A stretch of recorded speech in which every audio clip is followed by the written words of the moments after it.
Hola Sergio, feliz día. Buenos días, hermanito. Gracias por conectarte, como A siempre. ¿Cómo vas? ti, a ti, muy atento a los comentarios. Ya por ahí te están halagando el corte de cabello, ¿ah? Pues es el mismo de siempre, El mío- brother. No sé qué tiene ahora. Estoy esperando que Luis tenga algún comentario de los de él. Creo que no está conectado. Creo que no está Debe ser yo. conectado. No, no, no. Ah, no. Sí está conectado. No importa. No, Luis, déjalo calladito mejor. Déjalo tranquilo, Sí, sí. déjalo tranquilo. Ladi, qué bueno verte una vez Igual. más. Hermano, qué, qué cosas, ¿no? De verdad que es increíble desde que asumió la presidencia Donald Trump. Esto no ha parado, ¿no? Esto es noticia tras noticia, noticia tras noticia, y sobre todo en materia migratoria. El lunes pasado, cuando estuve conversando con Melanio, yo le preguntaba a Melanio, o tratábamos un poco de elucidar si esto era en contra de los venezolanos. Y bueno, está ahí tratando de ver que él sentía que no era contra los venezolanos, pero efectivamente hay una medida que se tomó o una, digamos, un norte que decidió el presidente Trump y dijo, yo voy a acabar con la inmigración ilegal, yo voy a acabar con la presencia de migrantes ilegales, pero han sido muy duras las decisiones que ha venido tomando el presidente Trump en ese sentido. Lo más reciente ahora, esta decisión de, bueno, de eliminar o de, mejor dicho, revisar todos los procesos migratorios de personas que quieren una green card, que hayan entrado, bien sea pidiendo asilo o algún tipo de refugio en el país. En síntesis, en resumen, Vladimir, bueno, la política migratoria de Trump cada día se endurece más, ¿no? Sí, hay un endurecimiento que es indiscutible, ¿no? Y no solamente de cara a los venezolanos, sino es una política migratoria que se ha endurecido para absolutamente todo aquel que sea inmigrante. Obvio, a nosotros nos toca directamente, no solamente por ser venezolanos, sino por la cantidad de venezolanos que hay y que hemos sido afectados por el tema migratorio. Ahora, hay varias cosas que hay que entender. Desde el punto de vista de la ley, se puede en cualquier momento hacer una revisión de un proceso, digamos, migratorio. Yo siempre coloco este ejemplo y lo coloqué, por cierto, cuando estuve con Raima. Un señor cubano, el señor llegó a los Estados Unidos hace más de 30 años. Él cuando llegó, él no hablaba inglés. Estoy hablando hace casi 30 años. Este señor, o más de 30 años, este señor fue para Carolina del Norte, estuvo allá y cuando fue al DMV, que es donde se emite la licencia de conducir, alguien, estaban cerca de unas elecciones, alguien le preguntó que si él iba a votar, etcétera, etcétera, y él llenó una información sin saber ni papa inglés. Hace 30 años no era tan fácil como ahora conseguir a alguien que te hablara en español. Y le llena la forma y él la firma y no pasó nada. 30 años después, él ya era residente permanente. Él iba a pedir su ciudadanía. Tiene sus hijas, tiene su esposa, toda su vida viviendo aquí en la Bahía de Tampa. Cuando va a pedir la ciudadanía, resulta que no solamente se la niegan, sino que le llegan a las autoridades con una orden de deportación. Y cuando le llega la orden de deportación, la abogada del caso me llama contándome alarmada lo que está pasando. Comenzamos a investigar. Bueno, resulta que este señor hace 30 años, sin hablar inglés, con un activista de estos electorales, escribió que él iba a votar y que él era ciudadano. Y en Estados Unidos, una de las cosas que no se perdonan es decir o jurar que eres ciudadano cuando no lo eres. Cuidado con eso para todos aquellos que sean inmigrantes. Nunca lo hagan. Entonces, ¿qué ocurrió? No hay perdón, no hay manera de resolver el problema. El señor está sometido a un proceso de deportación. Ah, pero hasta ahí han llegado. Sí, pero les cuento algo. No fue la administración Trump, fue la administración Biden cuando ocurrió esta historia. Entonces, a donde quiero llegar es que yo he visto infinidad de historias en las que se revisan los procesos incluso después de haber sido asignado. Por eso es que tanto se insiste que una persona que tiene, por ejemplo, una green card, que es una residencia permanente, tenga mucho cuidado a la hora de estar enfrente de la ley, no romper la ley, no violar las normas, etcétera, etcétera, porque por lo más mínimo, sencillamente ya tú quedas fuera del scope, quedas fuera de la opción de poder ir a un próximo proceso que, por ejemplo, pudiera ser el tema de la ciudadanía. Entonces, resumiendo, yo no creo que sea solamente en contra de los venezolanos, pero sí desafortunadamente en estos últimos 2 años el run run de crímenes que han sido cometidos por extranjeros ha estado tan directamente relacionado a los venezolanos que desafortunadamente estamos en los titulares de prácticamente todo el país. Ya no hay un americano, ahora sí les puedo decir con propiedad, no hay un americano, por lo menos en el campo de las comunicaciones, que no sepa qué es el TDA, que es el tren de Aragua. Ya todos están tan claros que hasta en mis propios noticieros en inglés de la cadena para la que trabajo, prácticamente todos los días se está hablando de este tema Sí, también. sí, sí, definitivamente. Y es lamentable porque que nos vengan a recordar o tener algún tipo de relación por este grupo es muy triste, ¿no, Vladimir? Y Sí, sobre todo cuando hemos trabajado mucho a favor de los venezolanos y de la migración venezolana, lo que ha aportado la migración venezolana, ¿no? totalmente. Y algo, Sergio, yo no lo he podido verificar independientemente, pero los videos que logré ver de otros periodistas son bastante convincentes. Así que quiero pedirte, o no sé si tú sepas el nombre, o a ustedes que sé que están conectados, que me recuerden el nombre de este chico. Una de las cosas que a mí me ha preocupado de la migración, de la deportación expedita, y lo he dicho públicamente, es que a mi modo de ver se cuenta con poco tiempo para investigar a quienes se está sacando del país, a quienes se está enviando a cárceles, por ejemplo, como El Salvador. Tú y yo hablamos la semana pasada de este chico del cual yo investigué, Frangel Rengel. El chico, tengo todas las pruebas en la mano de quién era, del error que hubo potencialmente o presuntamente en sistema, y finalmente este chico está en El Salvador. Pero también una semana después, sale este video que tú mismo publicaste de la llegada de los 191 nuevos inmigrantes a Venezuela en un avión de Conviasa, y resulta que uno de ellos, que no recuerdo el nombre, lo estoy buscando porque quiero investigar toda la historia de este chico.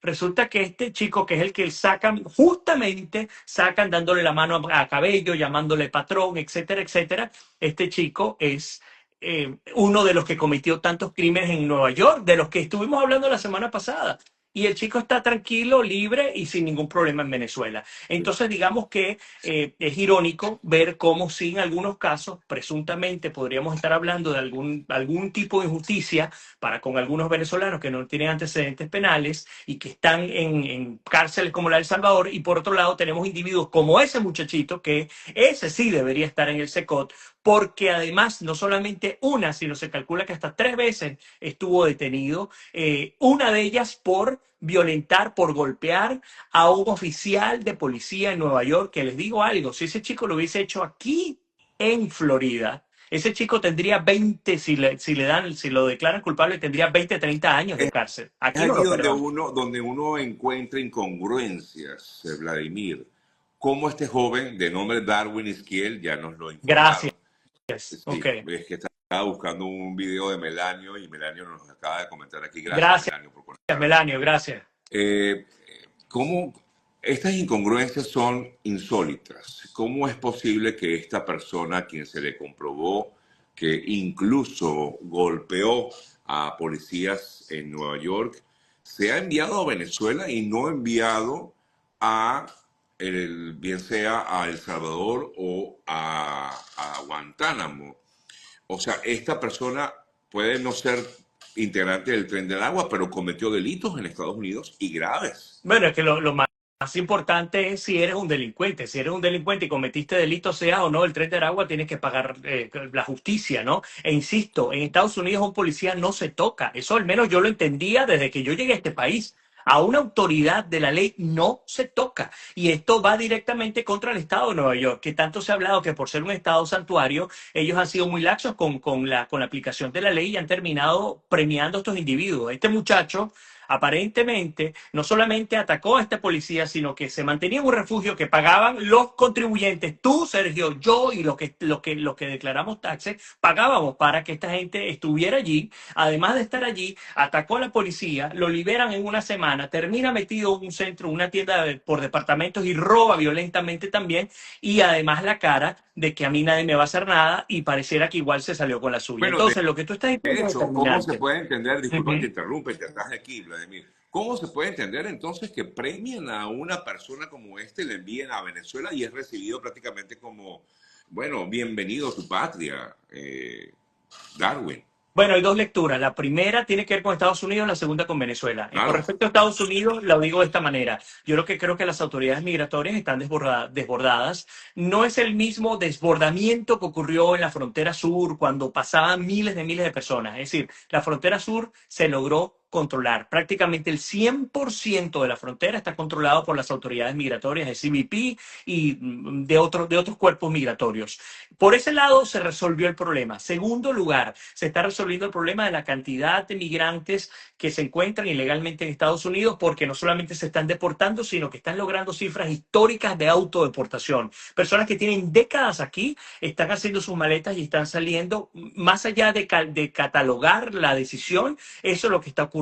Pero mientras eso ocurre, como hay toda una especie de campaña en torno a que aquel que esté ilegalmente en el país y que cometa crímenes tiene que ser deportado y tiene que tiene que pagar la justicia en paralelo, que es una cosa medio dicotómica, la realidad es que están sacando a gente de manera express y al ser de manera express la posibilidad de cometer errores se maximiza, se potencia. Y es lo que ha ocurrido no solamente con, otra vez, la historia de este joven, Freddy Rangel, que conté la semana pasada, y la historia de este Darwin, no recuerdo otra vez el Izquiel, apellido.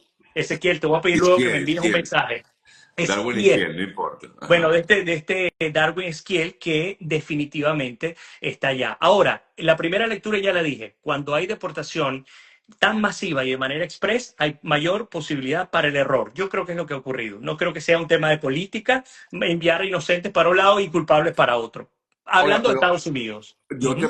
te pregunto, Vladimir, ¿realmente se están enviando inocentes a El Salvador? Ojo, quiero decir con esto, porque yo también he recibido denuncias de muchos familiares que aseguran que su pariente pues no tiene nada que ver con el Tren de Aragua. Y lo comprendo y lo entiendo, lo hemos expresado aquí y hemos conversado con familiares sobre el tema.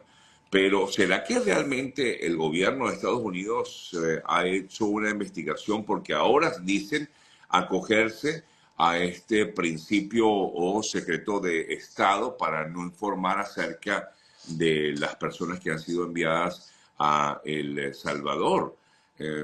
¿Será que hay información que nosotros no tenemos? Bueno, yo no sé si son inocentes o culpables. Lo único que sé es que el caso que yo tengo en mis manos demuestra al menos que potencialmente el gobierno de Estados Unidos cometió un error al enviar a este joven. Al menos ese caso que yo tengo, de los 238 venezolanos que enviaron, más allá de, oye, mi familiar es tal, yo tengo documentos en la mano que al menos ese caso lo prueban. Ahora, ¿sabes que he conocido?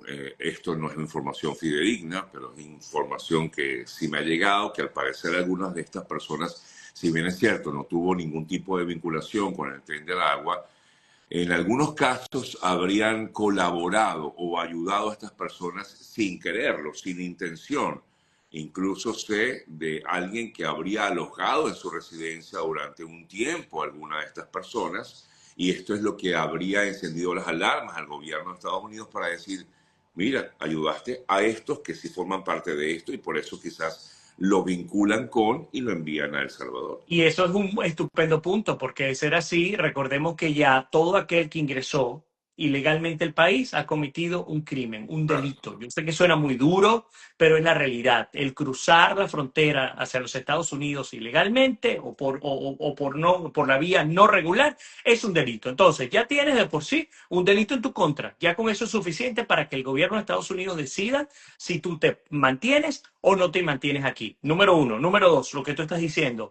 Esos son aquellos cómplices indirectos, digamos, ¿no? Aquella persona que ha ayudado por una u otra razón, más allá de la intencionalidad, porque en la justicia normalmente la intencionalidad queda a un lado, ¿no? Es el hecho como tal. Si tú acobijaste, protegiste, escondiste a un miembro de una banda, pues obviamente vas a tener que pagar las consecuencias. Así que lo que tú acabas de decir es totalmente cierto. Por lo tanto, yo no estoy seguro y yo no soy juez ni tengo la competencia de decidir quién es culpable o no. Lo único que sé es que por lo menos tengo un caso donde hay error administrativo en un documento. Ahora, con respecto a Venezuela, hay algo que a mí me llama mucho la atención. Porque este sujeto, Darwin Esquiel, que creo que finalmente me aprendí el nombre, porque este sujeto sale con una cámara en una toma con tantos segundos disponible en la cual se permite escuchar a viva voz lo que él habla con Cabello, el momento en que le habla de patrón, el momento en que él le pide un abrazo y se lo da. Yo estoy medio Steven Spielberg, ¿no? Pero yo digo, es interesante ver por qué justamente con este chico se logró dar con esta información. Es política de Estado como para que además se armara este escándalo. Estoy hablando de Venezuela. ¿Es intencional por parte del régimen de Maduro o fue totalmente accidental y la providencia del destino nos permitió saber que este individuo, que es un criminal que estuvo preso en Estados Unidos, fue finalmente a parar a quién sabe qué lugar de Caracas, donde quién sabe qué estará haciendo días después de haber llegado? Sí, bueno, yo en eso de accidental no creo mucho, ¿no? Pero bueno, cualquier cosa puede pasar. O sea, Así sí, es. Y es interesante porque estamos claros de que esto ha sido una política del régimen de Maduro. El tema migratorio ha sido una política de Estado. Tú y yo lo hablábamos incluso antes de que terminara de explotar el problema migratorio. Decíamos que Venezuela le había declarado a Estados Unidos una especie de guerra no armada, pero sí había enviado a sus funcionarios, digamos, de alguna manera, ¿no? A todos estos individuos que han venido acá a hacer tanto daño a Estados Unidos. sí. Eh, bueno, nada, habrá que esperar, sobre todo, desde que quería era consultar, ¿cuál sería, crees tú, la próxima acción? ¿Habría que esperar el fallo judicial, si es que hay un fallo judicial, por ejemplo, por Parece. este caso que está investigando, en teoría, el juez Bowser de Washington? ¿O qué va a pasar con estas personas que están en El Salvador? Se habla de un año que estarían allí y luego se conocería de su futuro, porque he recibido, pues, sobre todo denuncias de personas que tienen familiares allí y dicen que tienen cero contacto con su familiar, por supuesto, y bueno, y que los abogados al parecer pueden hacer poco o nada para tratar de hacer algo o sacarlo por lo menos del Salvador. Mi recomendación, porque es el común denominador cuando he hablado con familias que tienen personas en El Salvador, es que cuando me dicen si tienen cero contacto, yo les pregunto, ¿y ustedes han tratado de contactar a la embajada venezolana en El Salvador? ¿Han tratado, por ejemplo, de llamar al SECOT? ¿Han tratado de llamar a las autoridades carcelarias de El Salvador? Y en todos los casos me han dicho no, no y no. Entonces, lo Bueno, primero que debe hay que ser hacer no es. difícil también, ¿no? Es No difícil, imposible, pero claro. a ver, pero aquí, perdóname, uno tiene que moverse. Es decir, uno no puede esperar a que tu familiar que está en la cárcel del Secot te llame como hacía aquel que estaba en Texas y te llamaba.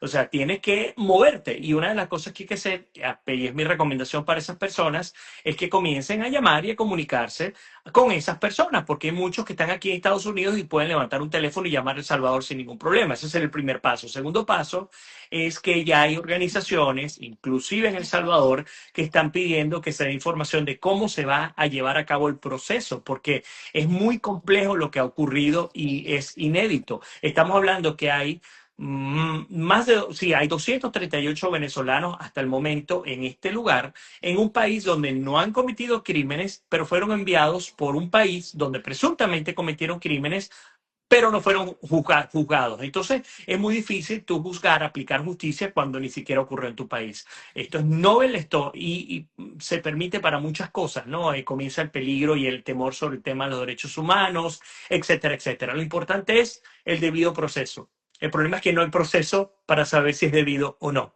Ahí es donde está la situación. Exactamente. Y aquí lo que realmente criticamos es que no hubo un debido proceso.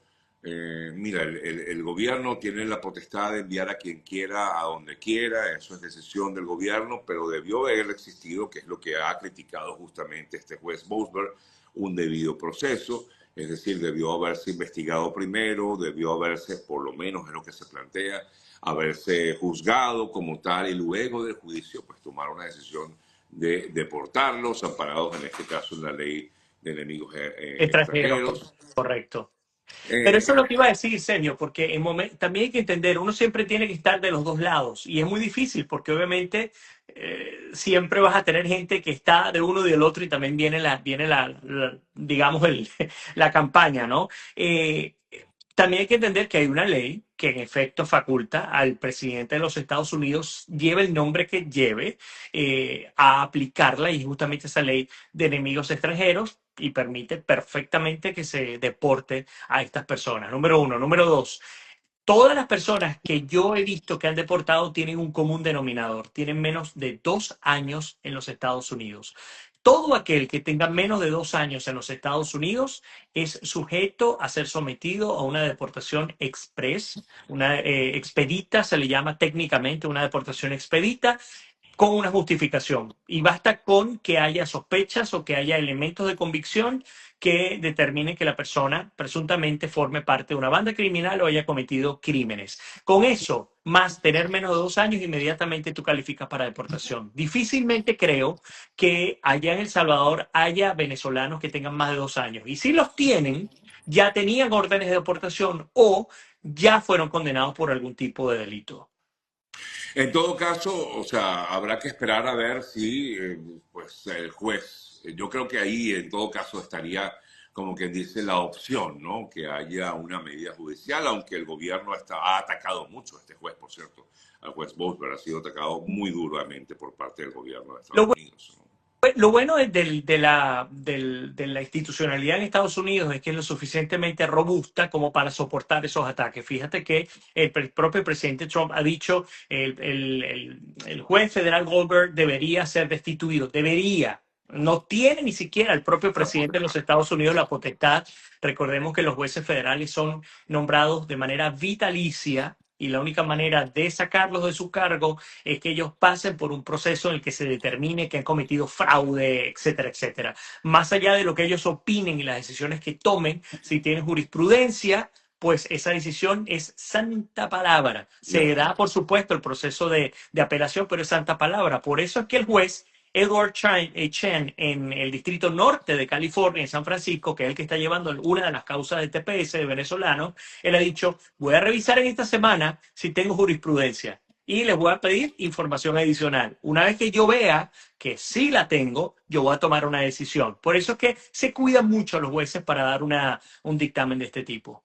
Igual con la jueza de Boston también, que Correcto. recibió la El demanda parol. del parol. Es decir, hay efectivamente, bueno, gracias a Dios, en todo caso todavía hay democracia en este país, pues hay, digamos, poderes autónomos y que pueden hacer cambiar las cosas, ¿no? Por eso no todo está dicho ni está hecho. Mucha gente me pregunta, y entonces, bueno, vamos a esperar, porque efectivamente, en el caso de los deportados de El Salvador, hay un juez que está haciendo su investigación. En el caso del TPS, hay uno o varios jueces, varias cortes que también están en lo mismo, igual el caso del parol, así que, bueno, la última palabra no la tiene el presidente, porque, bueno, porque este es un país que permite que cada poder tenga eso, su fuerza, ¿no?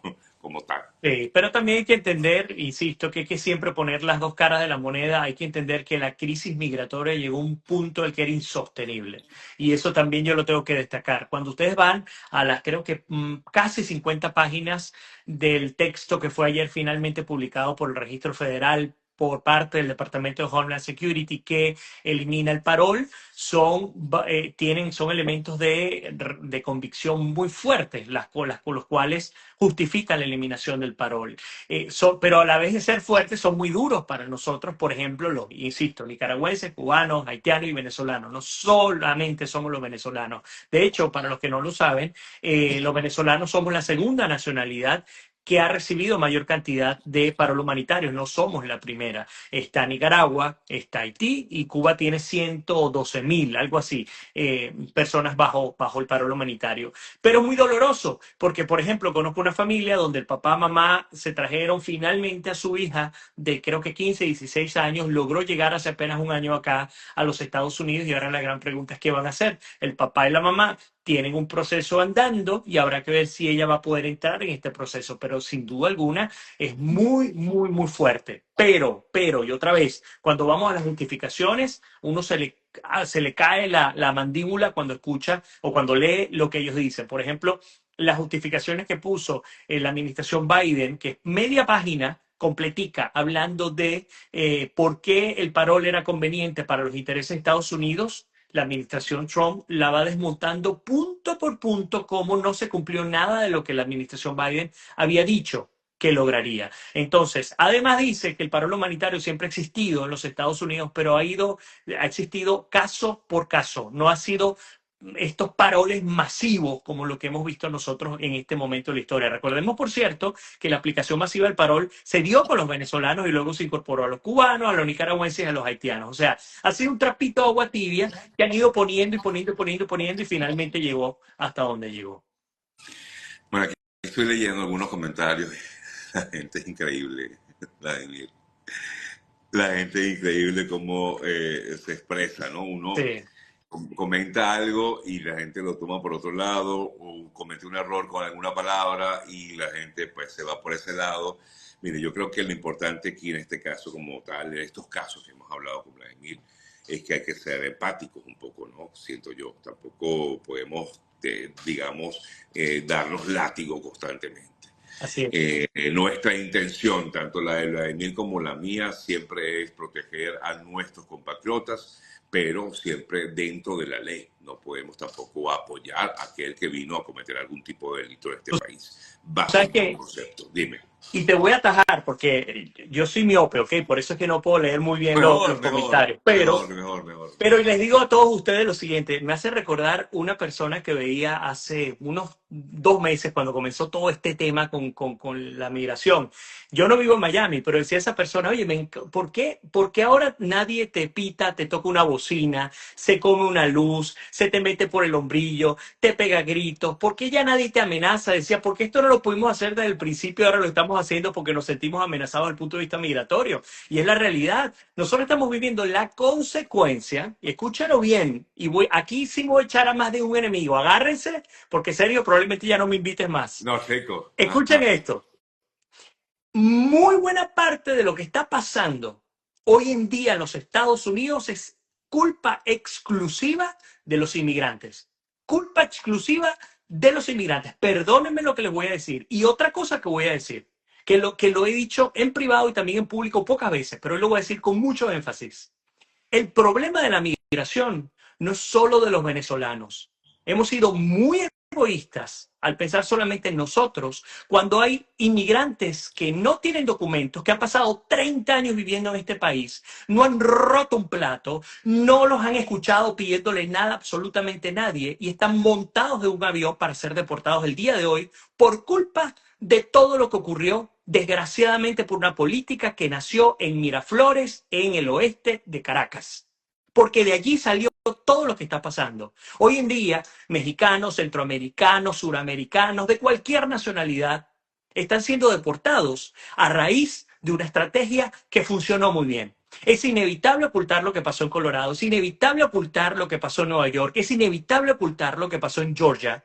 Y al día de hoy, cuando alguien me dice que la cosa va solo contra los venezolanos, olvídense, nosotros somos esto, cero, comparado con la cantidad de inmigrantes que no tienen un estatus legal y que están verdaderamente y genuinamente aterrados. ¿Ustedes saben cuántos inmigrantes indocumentados hay en Estados Unidos? 11 millones de inmigrantes. 11 millones. Y les cuento, de ese 11 millones, de los inmigrantes indocumentados venezolanos, no llegamos ni a medio millón. Entonces, la realidad es que, desgraciadamente, cuando ustedes salen a cualquier lugar, se dan cuenta que, desafortunadamente, y no por los medios de comunicación, no por los periodistas, desafortunadamente, por lo que ocurrió con el desastre migratorio en años atrás, desgraciadamente hoy en día estamos viviendo las consecuencias. Para mí, y lo he nombrado así, es el efecto boomerang. Lanzaste ese boomerang, que lo lanzaste violentamente con todo este desastre migratorio y te regresó muy duro y te pegó en la cara. Y eso es lo que nos está ocurriendo el día de hoy. Así que cuando hablemos de Venezuela y hablemos que es que hay que resolver el problema de Venezuela, y es que pensemos también qué estamos haciendo nosotros por los cubanos, qué estamos haciendo por los nicaragüenses, qué estamos haciendo por los rusos, qué estamos haciendo por los ucranianos. Y la respuesta es, no nos importa. No nos importa. Y perdónenme que les hable por todo el medio del cañón. no nos importa. Entonces, no seamos hipócritas y entendamos de una buena vez por todas que tenemos que cumplir la ley, que no estamos por encima de esa ley, que no estamos por encima de ninguna nacionalidad y que tenemos, si queremos salir a cualquier país de este planeta, si queremos salir a ese país, estamos de últimos en la cola del autobús y tenemos que ganarnos nuestro ticket para estar montados en ese autobús. Para yo estar aquí hablando contigo, Sergio, y tú lo sabes bien, pasé 7 años echando pico y pala literalmente. Tuve que sudármelas como tenía que hacerlo, trabajando en lo que podía trabajar, haciendo lo que podía hacer para llegar hasta donde quería llegar. Callado, haciéndolo, sin creer que me merecía absolutamente nada. Trabajando durante el día como obrero, como handyman, como lo que fuera, y en la noche con mi programa, que era un programa digital, y ya. Y llegué, sí, afortunadamente estoy en la industria, y qué bueno, y todo lo que quieran decir. Pero la verdad es que callado durante casi 8 años lo hice. Pero escucho personas que llegan inmediatamente y no solo llegan, sino que quieren pedir todos los beneficios que ninguno de nosotros ha tenido, que siempre se nos educó de la manera en la que no podíamos venir a ningún país a pedir absolutamente nada, sino que teníamos que venir a dar. Y entonces ahora, además de eso, cometemos crímenes, muy pocos, yo entiendo, cometemos crímenes y además no queremos ser deportados, no queremos ser estigmatizados, no queremos esto, no queremos lo otro. Tenemos años diciendo, si usted tiene un vecino que es venezolano y usted lo ha visto cometiendo crímenes, denúncielo. ¿Cuántos años tenemos, Sergio, pidiendo esto? Durante 4 años lo hemos dicho. Hay que denunciarlo. Entonces, para resumir este regaño que estoy lanzando públicamente atrevidamente a través de tu programa, lo que sí es importante entender es que otra vez nosotros tenemos que dejar primero nuestro nombre en alto porque es el legado que dejamos para nuestros hijos. Es lo primero y para nuestra familia. Lo segundo, indirectamente nuestro país se exalta cuando nosotros hacemos las cosas bien. Y tercero, no nos dé pena, no nos tiemble el pulso a la hora de referirnos a algo si tenemos una convicción. Desgraciadamente sí, hay mucho delincuente venezolano que vino a parar acá. Sí, desgraciadamente el haber abierto esos refugios que yo sé que beneficiaron a familias fue en la peor desgracia que pudo haber ocurrido para este país, porque hay justificación. Los gobiernos de las autoridades de Estados Unidos dicen, ¿cómo es posible que hayamos gastado 2, 3 billones de dólares, billones con B, de dólares en inmigrantes que entraron ilegalmente a la frontera? ¿Qué sentido tiene eso en vez de invertirlo en No, escuelas, y que además etcétera? estaban delinquiendo pues, en esas zonas, Chicago, Nueva Por York, por ejemplo. ejemplo, cuando vimos el caso de Nueva York, cuando se sacaron estudiantes de una escuela primaria para meter refugiados, eso no tiene sentido, perdónenme, eso no tiene sentido. Y si ustedes me dicen, me vienen con el argumento que es que Venezuela está, yo les digo, váyanse a Nicaragua, váyanse a Cuba o váyanse a Haití para que me digan, oh, ok. Porque basta con asomarse en Puerto Príncipe, en Haití, y ver la miseria, donde la última guerra civil que hubo, no guerra civil, pero el último enfrentamiento que hubo entre bandas criminales eran caníbales, terminaban comiéndose entre ellos, y los que no lo creen, vayan a investigar Sí, hasta sí, con sí, la sí. BBC, se comían entre ellos, ustedes dirán, wow. Realmente mira lo que está pasando en mis narices, porque ustedes se montan una buena lanchita desde Caracas o de Margarita y terminan en Haití, vayan y vean.